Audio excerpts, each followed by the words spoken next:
سری تازیان سرو شاه یمن، می آورد و میخواره کرد انجمن. برآمیش بیاراست بگشاد لب، همی خورد تا تیره تر گشت شب. سه پوری فریدون سه داماد اوی، بخوردند می هر سه بر یاد اوی.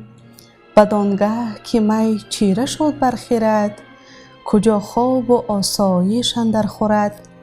سبک بر سر آبگیری گلاب، بفرمودشان ساختن جای خواب. به پاله زیر گل افشان درخت، بخفت این سه آزاده نیک بخت.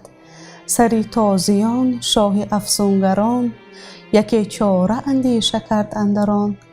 برون آمد از گلشن خسروی، بیاراست آرایش جادوی. برآورد سرما و باد دمان، بدان تا سر آرد بر ایشان زمان. چنان شد که بفسرد هامان و راخ، به سر بر نیاریست پرید زاغ. سه فرزند آن شاه افسون کشای، بجستند از آن سخت سرما ز جای. بدان ایزدی فرو فرزانگی، و افسون شاهان و مردانگی.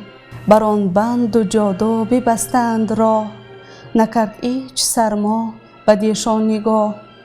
چو خورشید برزد سر از تیغ کوه، بیامد سبک مرد افسون پژوه. به نزد سه داماد آزاد مرد، که بیند رخانشان شده لاجورد.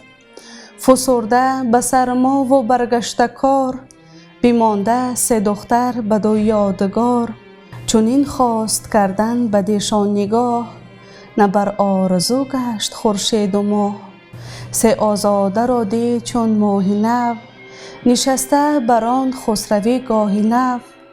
بدانست کافسون نیاید به کار، نباید بدین برد خود روزگار. نشستند گه ساخت شاه یمن، همه نامداران شدند انجمن.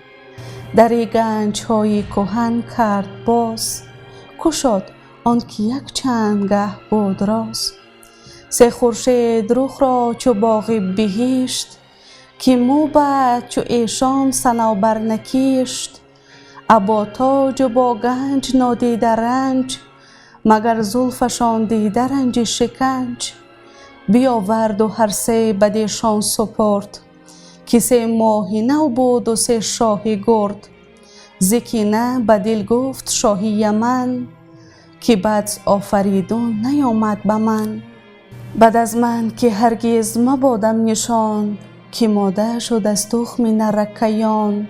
به حقتر کسی دان که دخترش نیست، چو دختر بود روشن اخترش نیست. و پیشی همه موبدان سرو گفت، که زیبا بود ماه را شاه جفت. بدانید کین سه جهان بین من، سپردم بدیشان به آیین من. بدان تا چو دیده بدارندشان، چو جان پیش دل برنگارندشان. خروشید و بار عروسان ببست، ابر پشت شرزه هیونان مست. ز گوهر یمن گشته افروخته، اماری یک اندر دگر دوخته. چو فرزند را باشد آیین و فر، گرامی به دلبر چه ماده چه نر. اماری به پشت هیونان مست، چنان چون بود ساز و آیین ببست. ابا چتر و با خواسته شاهوار، گسی کردشان و برآراست کار. به سوی فریدون نهادند روی، جوانان بینادل راه جوی.